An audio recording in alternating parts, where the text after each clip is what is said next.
പടം കണ്ടിരിക്കാനൊരു ഒരു രസമുണ്ട്. അതുകൊണ്ട്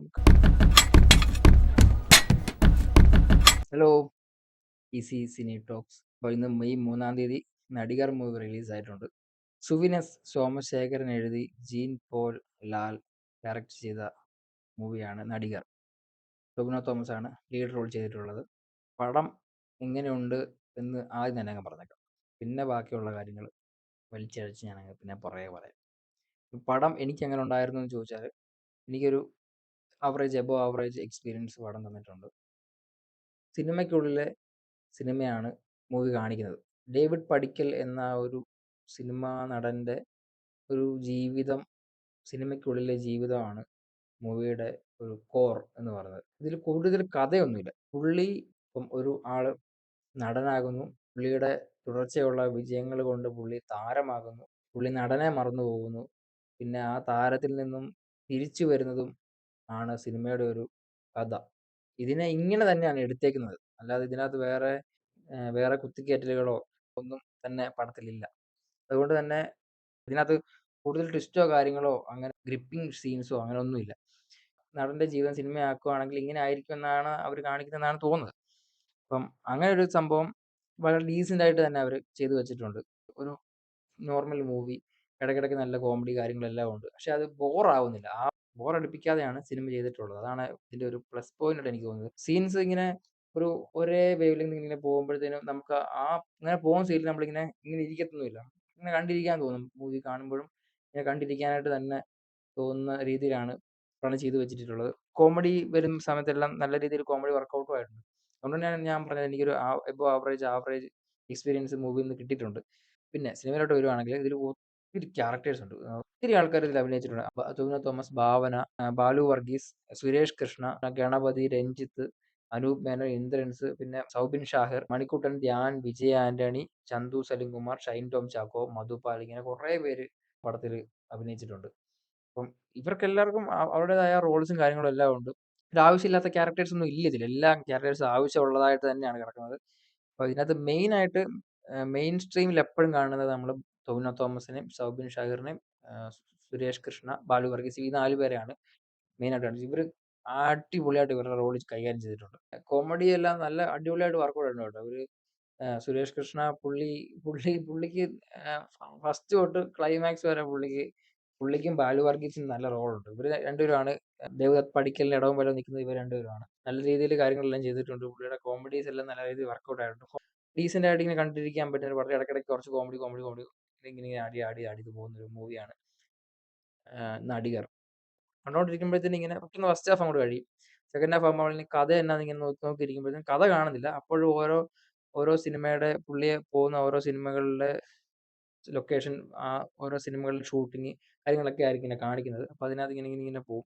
കഥ നടന്നുകൊണ്ടിരിക്കുക. അപ്പൊ നമ്മൾ കഥ മനസ്സിലാക്കുന്നില്ല എന്തുവാ കഥ എന്നുള്ള കാര്യം. അപ്പം പിന്നെയാണ് ഈ പടം ഇങ്ങനെ തയ്യാറാകുമ്പോഴത്തേനാണ് എനിക്കിങ്ങനെ മനസ്സിലായി വന്നത്, ഇതാണ് കഥ എന്ന് പറഞ്ഞാല് നടൻ, താരപരിവേഷം, പുള്ളിയുടെ ആ ഒരു സംഭവം, ഇതാണ് കഥ.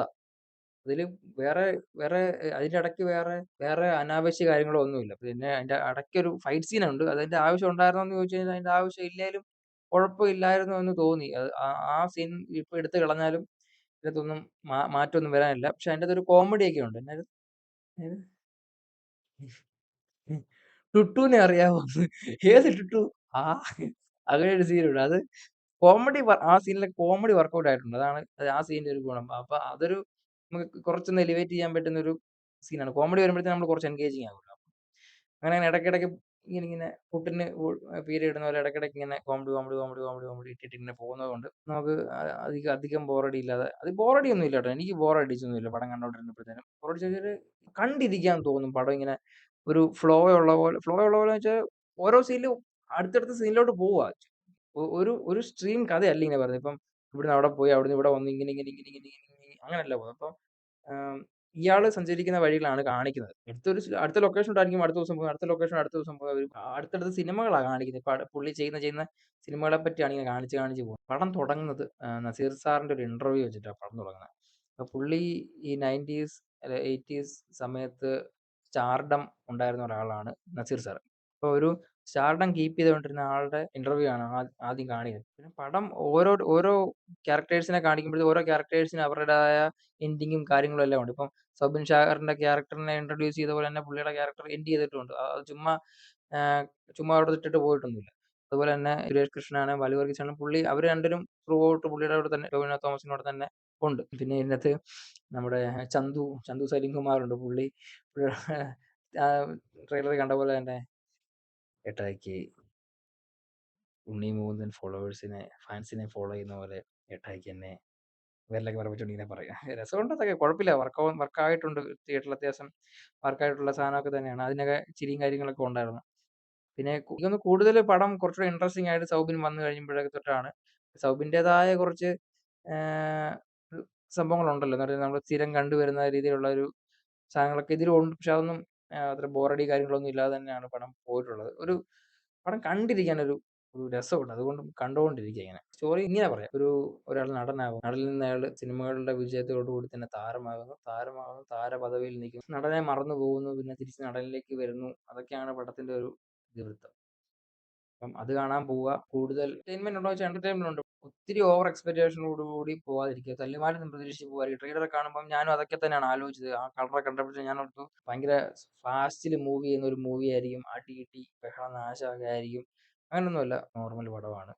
നടികർ ഒരു വൺ ടൈം വാച്ചിനുള്ള ഒരു മൂവി ഉണ്ട്. എല്ലാവരും പോയി തിയേറ്ററിൽ തന്നെ പോയി പടം കാണുക. ഇതിൽ ഞാൻ പറഞ്ഞതിൽ എന്തെങ്കിലും തെറ്റുകുറ്റങ്ങളുണ്ടെങ്കിൽ അത് പറഞ്ഞു തരിക. തെറി പറയാതിരിക്കുക. ഇപ്പം എൻ്റെ ഒരു പോയിന്റ് ഓഫ് വ്യൂ എന്നാണ് ഞാൻ പടം കണ്ടത്. അങ്ങനെയാണ് ഞാൻ അതിനെ പറ്റിയാണ് പറയുന്നത്. ഓരോരുത്തർക്കും ഓരുടേതായ ഇഷ്ടങ്ങളും അനിഷ്ടങ്ങളൊക്കെ ഉണ്ട്. ഞാൻ ചിരിക്കാത്ത സീനുകളിലും ചിരിച്ച ആൾക്കാരുണ്ട് തിയേറ്ററിൽ. എല്ലാവർക്കും ഒരുപോലെ തന്നെ ചിരി വരണമെന്നൊന്നുമില്ല. ഓരോരുത്തരുടെയും സെൻസ് ഓഫ് ഹ്യൂമറൊക്കെ വേറെ വേറെ രീതിയായിരിക്കും.